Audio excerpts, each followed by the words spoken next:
Hey, thanks so much for stopping by. I am going to make one of our family's favorite nourishing breakfast recipes. This is overnight soaked oatmeal, and it can really change your breakfast game because it's something that you start the night before. It's really fast to put together in the morning. My kids love it, and you get all those benefits of pre-digested, unlocked nutrients of those soaked or fermented grains. So I'm going to show you what I do.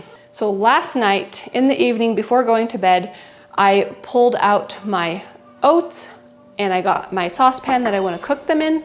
I poured 2 cups of my organic rolled oats into my saucepan, and then I grabbed my milk kefir from the fridge and I put about 1 cup of the milk kefir into my 2-cup glass pitcher, and then I filled the rest of that with spring water and poured that into the oats, and then I added another 2 cups of spring water. So basically it's twice as much liquid as you have rolled oats, and you want to have something that's going to really help that soaking process, that unlocks those nutrients and deactivates the anti-nutrients, makes them easier to digest, easier on your gut.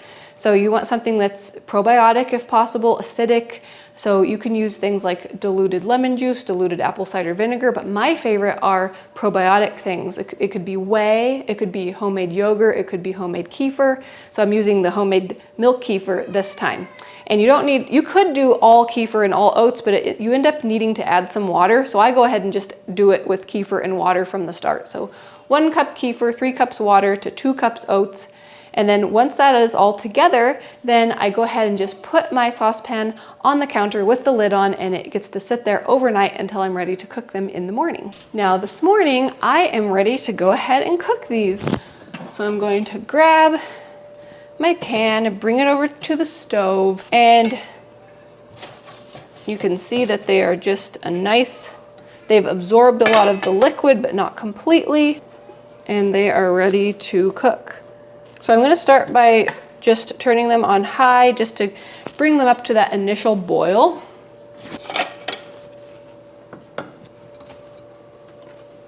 Going to add some salt, about 2 teaspoons. So like a teaspoon per cup of oats is what I like to do. And stir that. So then we're just looking for it to come to a boil, to a light boil. Once it comes to a boil, I'm going to turn it down to low, and then I'll add the next thing. So really, the most basic things are just the salt and then butter, and that's really it. But you can get fancy. You can add other things like cinnamon. You can add chopped apple with the cinnamon. You can add other fruits like berries. There's a lot of different ways that you can go with this. My kids like it any way that I make it, so sometimes we'll just have it plain, sometimes we'll add different add-ins to it for fun. I'm going to go ahead and add some cinnamon to this one. And about a teaspoon is usually good. So that can just be in there as it's heating up initially, and then while that is heating up, I'm going to grab my butter that I'll be adding. So something that I like to remember is anytime you're having a carbohydrate, you want to pair that with fat. Fat is wonderful because it keeps your blood sugar stable, keeps you satisfied and feeling full longer. So for a lot of people like growing kids, moms who are nursing, or just anybody who has very high energy demands, the combination of some properly prepared carbs like this and a ton of fat can be a great combination to keep you going for the day. So let me grab that butter.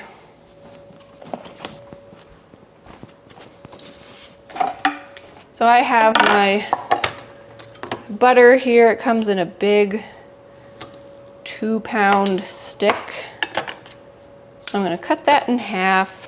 And then once this is ready, this is the amount of butter. I like to add an entire cup of butter.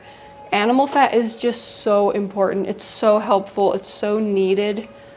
So we like to use it generously. And when we do, we feel amazing. So that still has a little ways to go coming up to a boil. I'm gonna cut my butter up into some smaller pieces. And that way it'll just melt a little more quickly when it's added.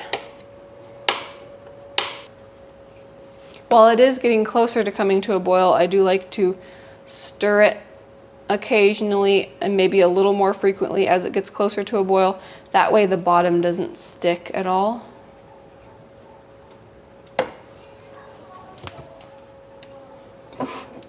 The other thing that we like to do is add a sweetener. So there's a few different ways that you can do this. You can add it to the bowls as people are serving it, or you can add it to the pot as it's cooking.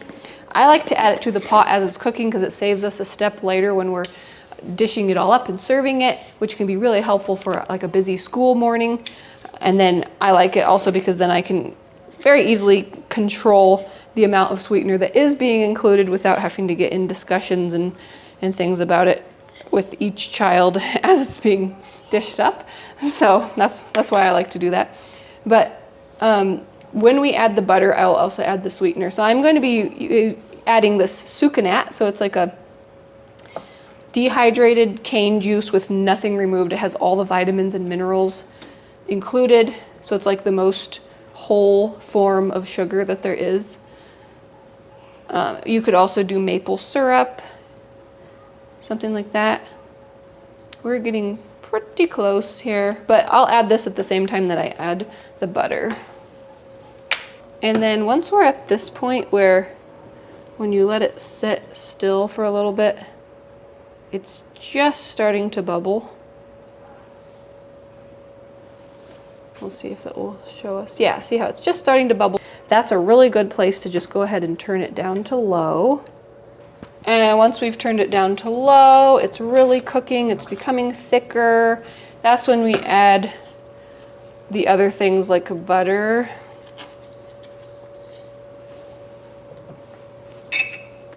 And our sweetener. I'm doing 1/4 cup. And then just stir this on low until the butter is completely melted and the sucanat is nicely mixed in.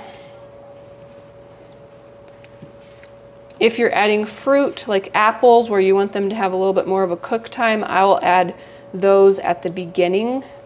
Something like berries you can add at this time later on once you add the butter and sweetener at the same time, since they don't really need a long cook time. And we just stir that until it's nicely combined and that butter is melted. It smells really good with the cinnamon. It's just a really nice, comforting, nourishing breakfast. It's like a nice hug to get you ready for the day. Especially nice in cold weather mornings, which we're not currently in, but maybe we can bring this back once it's fall and we want a cozy breakfast for the morning. It'll be here before we know it. All right, so it looks like the butter is melted and it's ready to enjoy.